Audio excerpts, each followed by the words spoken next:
People always describe my family as picture perfect. My father, Stephen Hayes, ran a chain of diners across Tulsa. He built them from greasy kitchens and stubborn pride. He wore crisp shirts, polished shoes, and the belief that respect came from obedience, not love.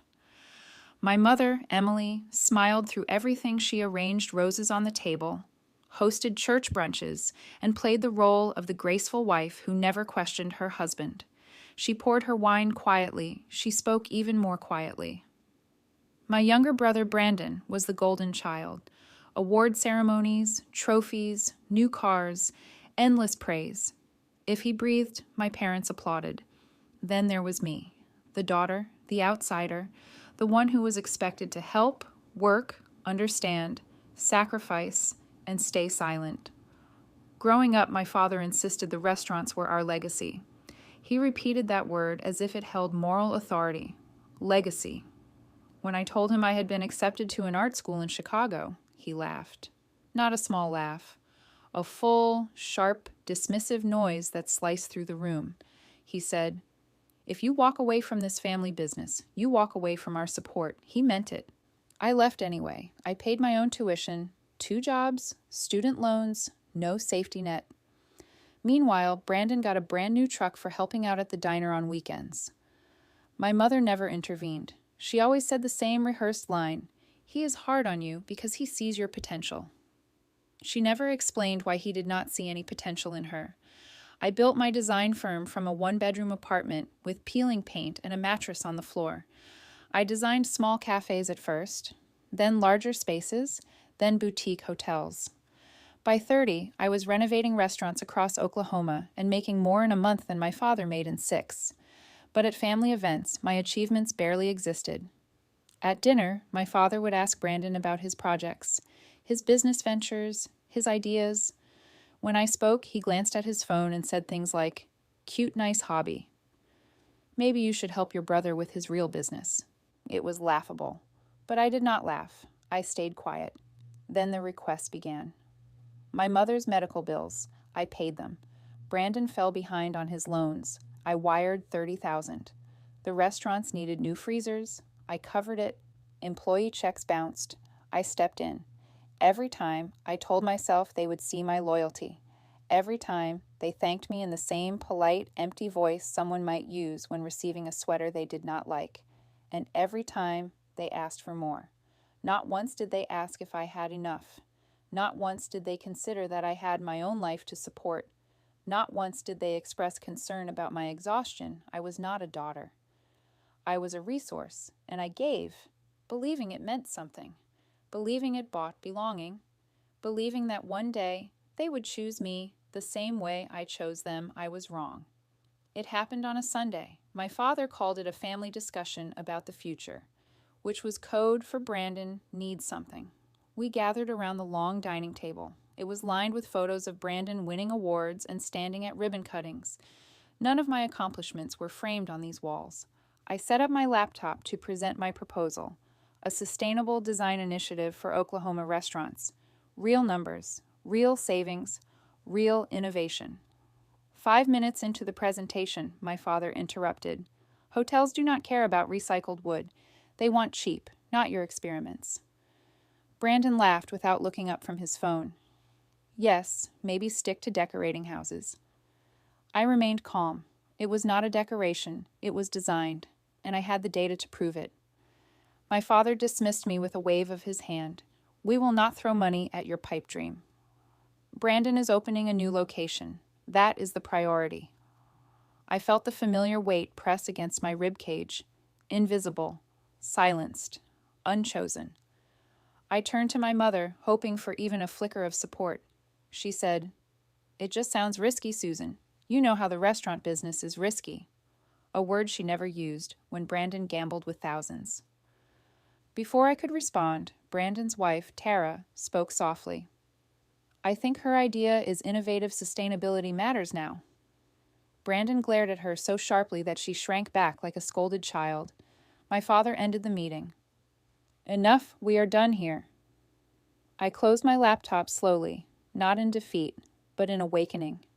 As I packed my bag, Tara met my eyes. She mouthed, I need to tell you something." Those 6 words were the reason I discovered the truth. Tara found me outside that night, near my car. Her voice shook. "Brandon has been stealing money from the restaurants for years, thousands. Your parents do not know. He keeps moving funds. I found the documents. I cannot stay quiet anymore." My heartbeat paused. "Are you sure?" I asked. She nodded, tears forming. "He lies to them. He blames debt on employee turnover. But he is draining accounts. He is drowning, and he is pulling everyone with him." Before I could respond, I heard my parents through the window. My father said, "We need to finalize the will. Brandon is the only one keeping this family together." My mother murmured, "Yes, we should finalize it soon." Then my father again. "Susan is gone. She chose her own path. Brandon deserves everything." I stood there, frozen, the night air cold on my skin. All the money I had given, all the bills I had paid, all the late nights when they needed help.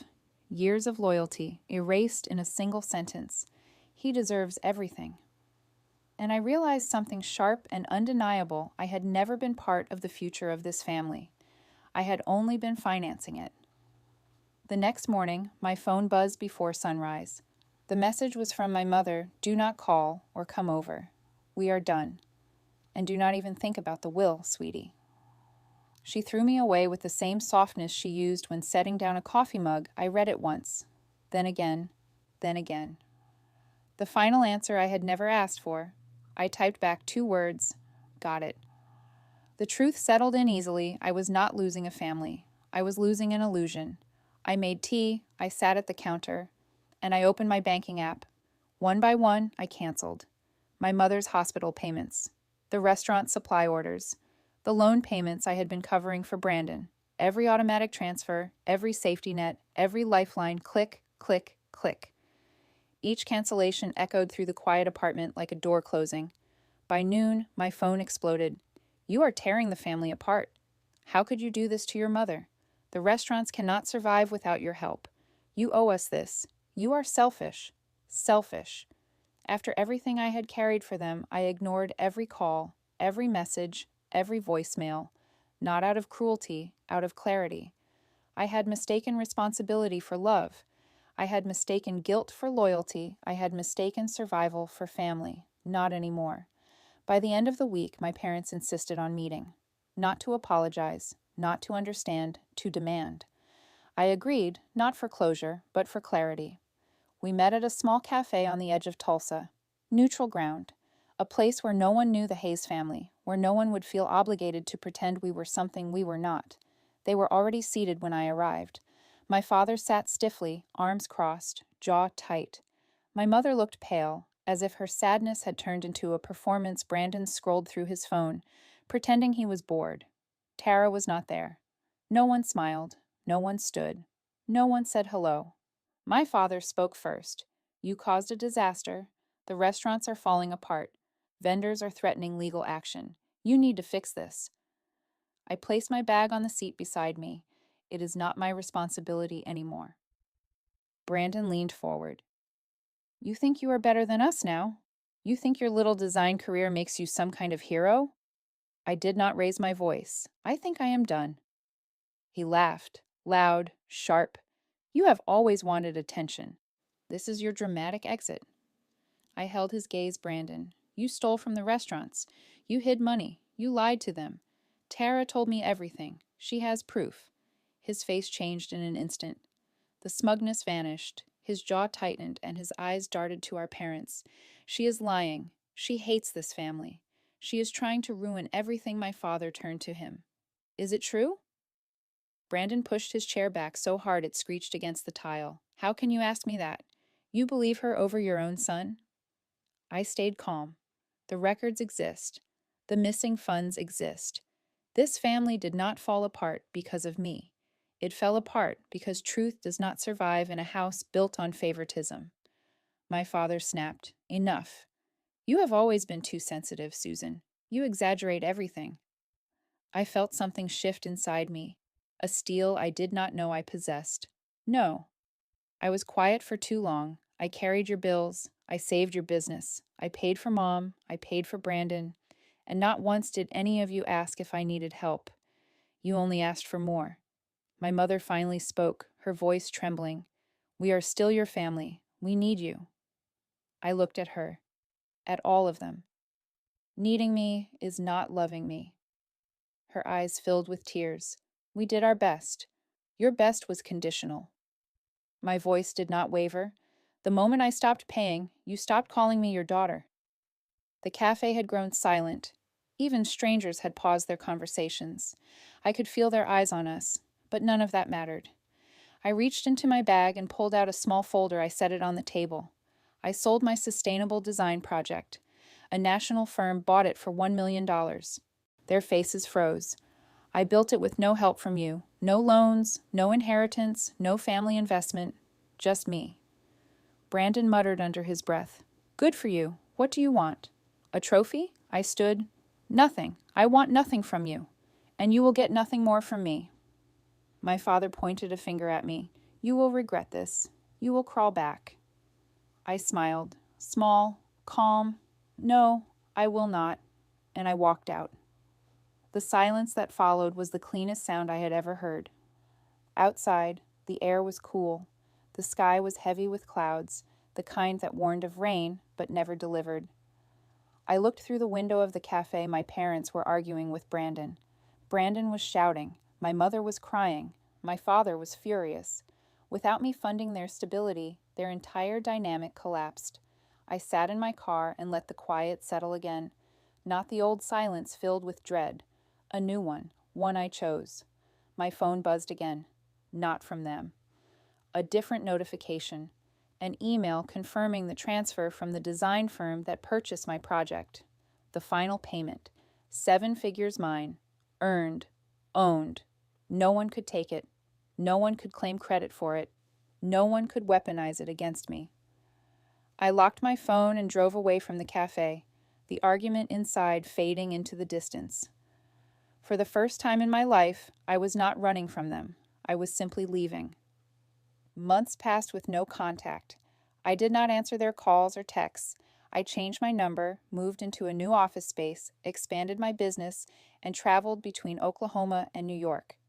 I did not think about them often, not out of bitterness, out of absence. Then, one evening, a mutual acquaintance called. A woman who worked at one of my father's former restaurant suppliers. She said quietly, I thought you should know. The Hayes restaurants are gone, all of them. I did not speak. She continued. Brandon was charged with fraud. The debts were worse than anyone realized. Your father tried to save the business, but without your help, he could not. Your parents moved out of their home. They live outside the city now. I thanked her for the call and hung up. I felt no joy, no triumph, no revenge, just a deep, heavy stillness, the kind that arrives after a storm has destroyed everything but left the air clean. 1 year after the final break, I sat in a cafe in Manhattan, a quiet place with warm lights and soft jazz. I ordered the same tea I had made the night of my mother's message. The steam curled in the sunlight. My phone lit up with a number from Tulsa. Unknown, unimportant. I let it ring until it stopped. I lifted the cup and took a slow sip.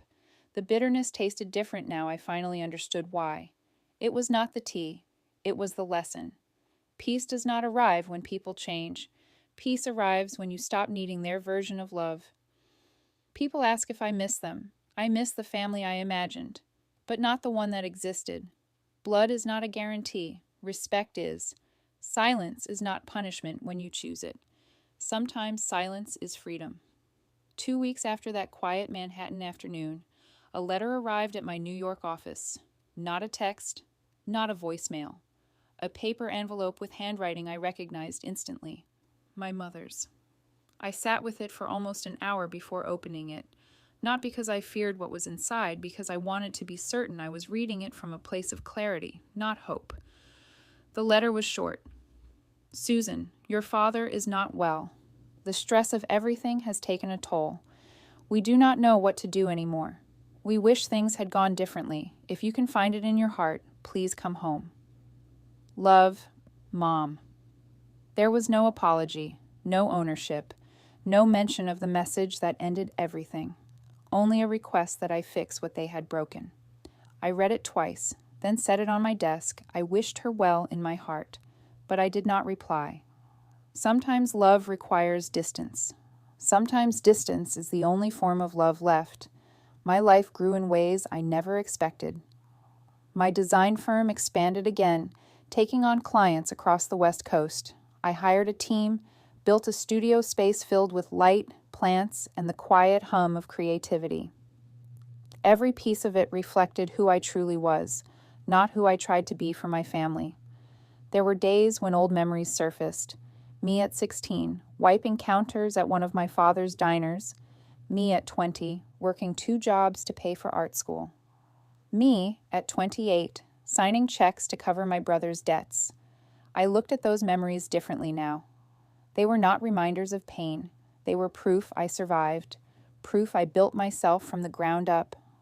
And with every new client, every new project, every time someone said, "Your work is remarkable," I realized something simple but powerful. Validation from strangers had done more for me in 1 year than validation from my family had done in my entire life. Because these people were not obligated to respect me, they simply did. One evening in Tulsa, nearly 18 months after the break, I was in town meeting with a hotel client. After the meeting, I went for a quiet dinner at a small restaurant by the river. I had almost finished eating when I heard someone call my name. "Susan?" I turned. It was Tara. Her hair was shorter. She looked healthier, lighter, like someone who had finally escaped a 100-pound weight she carried for years. She smiled nervously. "I did not expect to run into you. I have something for you." She reached into her bag and handed me a small flash drive. "These are the documents, the ones I found about Brandon, the proof. I do not know if you want it, but it is yours. I kept it safe in case you ever needed it." I did not take the drive right away. "Tara, I am not pursuing anything. The past is already gone." She nodded, but her eyes were full of gratitude. I left him. She said quietly, "I had to. For myself, and for my daughter. I owe you more than you know." "You do not owe me anything," I replied. A long silence settled between us. The sound of forks and glasses filled the room. Finally, she whispered, "You were right about everything your family relied on you to survive. When you walked away, they had to face the truth. It was the only thing that could have saved you." I took the drive then, not because I needed it, but because letting her give it felt like giving her closure. She hugged me before leaving. A soft, grateful hug from someone who understood what it meant to walk away from a toxic home. When she stepped outside into the evening light, I felt an unexpected warmth. Sometimes the people who show up after the storm are the ones who were drowning too. A month later, another letter arrived, this time from my father. The handwriting was shaky. I opened it slowly. "Susan, I do not expect forgiveness. I only want you to know that I made mistakes. I was stubborn. I thought strength meant control. I see now that I pushed you away, just like my father pushed me. Your mother misses you. I miss you. I hope you are well, Dad." It was the first time he had ever admitted fault for anything in his life. But it was too late. The damage had been done long before the restaurants closed, long before the lawsuits, long before Brandon destroyed everything they tried to protect. I placed the letter in a drawer, not out of anger, out of acceptance. Forgiveness does not require reunion. Letting go does not require return. I had forgiven them all quietly, months earlier, not for their sake, for mine. I did not write back. I did not visit. The chapter had ended, and reopening it would only blur the peace I worked so hard to build.